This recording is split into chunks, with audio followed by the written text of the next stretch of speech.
Ketahuilah ma'asyiral muslimin rahiman rahimakumullah, seberat apapun musibah menimpa seseorang, sesempit apapun dada terhimpit problema, seberat apapun sakit yang diderita, ketika seorang hamba beriman kepada Allah, dia akan menghadapi semua derita itu dengan keimanan. Dengan itulah semua musibah akan terasa ringan, sakit tak akan terasa ringan.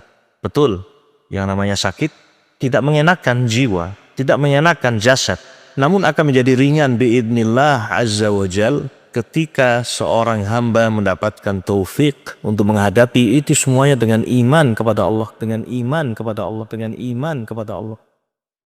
Sebab apakah gerangan para sahabat Nabi ridwanullah alaihim ajma'in, mereka meraih ketenangan jiwa, mereka mendapatkan kebahagiaan justru di masa-masa sulit itu, di saat sakit mereka raih kebahagiaan, tetap mendapatkan as-sa'adah. Apa rahasia di balik itu semuanya? Jawabannya, ma'asyiral muslimin rahiman rahimakumullah, karena iman yang Allah anugerahkan kepada mereka. Sungguh Allah telah menghiasi hati para sahabat dengan iman yang kokoh. Dan benar kata Nabi alaihi salatu wassalam di dalam sebuah hadis yang diriwayatkan oleh al-Imam Muslim rahimahullah, kata Nabi alaihi salatu wassalam, ajaban li amril mu'min, sungguh menakjubkan perkaranya seorang mukmin. Jadi orang yang beriman itu menakjubkan urusannya.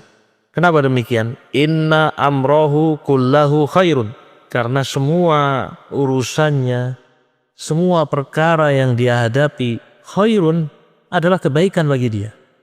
Walaysa dzaka li ahadin illa lil mu'min, yang seperti ini tidak ada kecuali pada orang yang beriman.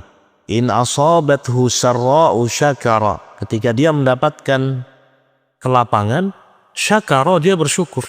Ini orang yang beriman, ketika mendapatkan kelapangan dia bersyukur. Fakana khairan lahu, maka itu menjadi kebaikan baginya. Wa in asabathu dharra, dan ketika menimpa dia dharra, kesempitan, ya, sakit, musibah, ya, menimpa dia ini semuanya, sabara, dia bersabar, mampu untuk bersabar. Fakana khairan lahu, maka itu menjadi kebaikan baginya. Inilah ma'asyiral muslimin rahiman rahimakumullah, adab yang paling penting yang menjadikan seorang itu baik di dalam menghadapi sakitnya, menghadapi musibah, dengan iman kepada Allah Jalla wa'ala. Nah, iman kepada takdir, iman kepada Allah, malaikat, hari akhir dan seterusnya. Berbeda halnya dengan orang yang tidak menghadapi musibah dengan keimanan. Terkadang sakit yang menimpa dia sesungguhnya tidak begitu besar, namun ternyata hatinya dipenuhi dengan kesedihan, ratapan, kepedihan, gundah gulana. Lisan pun tidak terbendung untuk mengucapkan kalimat-kalimat yang menunjukkan suasana hatinya yang tidak menentu.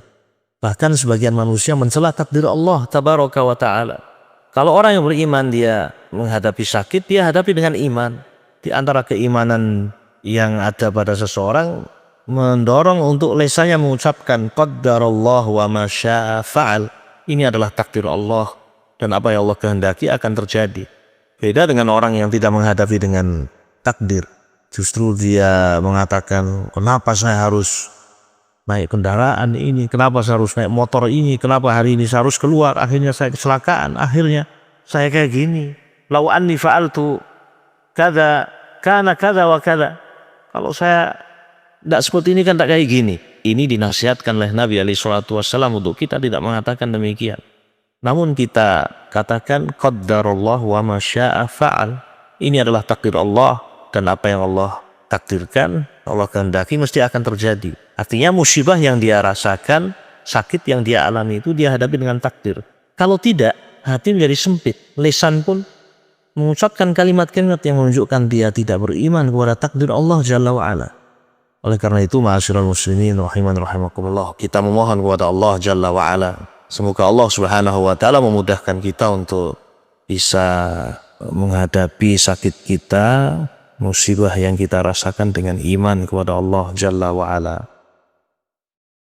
Di dalam hadis yang sahih, beliau mengatakan, innallaha lam yadha' da'an illa wada'a lahu shifaan aw dawa'a illa da'an wahida. Qalu ya Rasulullah wa ma huwa? Qala al-haram. Sesungguhnya Allah Subhanahu wa taala tidaklah Dia menurunkan penyakit kecuali Dia menurunkan pula obatnya, kecuali satu penyakit, kata Nabi alaihi salatu wassalam.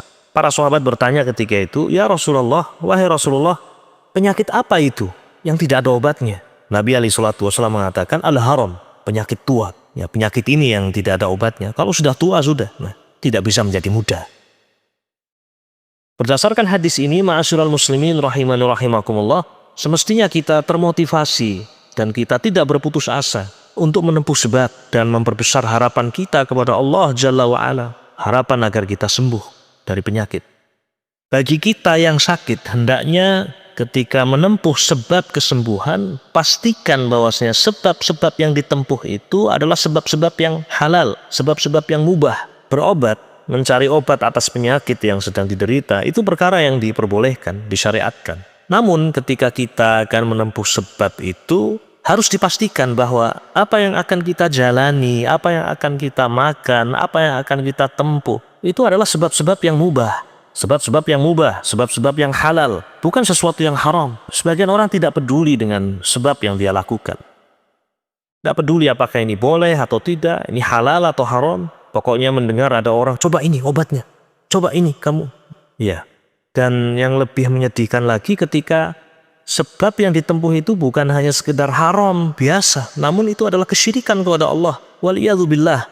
Yang tadinya sakitnya adalah sakit jasad, yang puncaknya adalah kematian, namun ternyata kemudian dia menempuh sebab-sebab yang sebab itu termasuk dari kesyirikan kepada Allah Jalla wa'ala. Adzabah li ghairillah, menyembelih untuk selain Allah, ya, kemudian mendatangi dukun, ya, mempercayai perkara-perkara atau berita-berita gaib dari dukun, padahal tidak ada yang mengerti perkara yang gaib kecuali Allah Jalla wa'ala. Yang tadinya penyakitnya hanya penyakit jasad, kemudian menjadi penyakit hati yang menghilangkan imannya.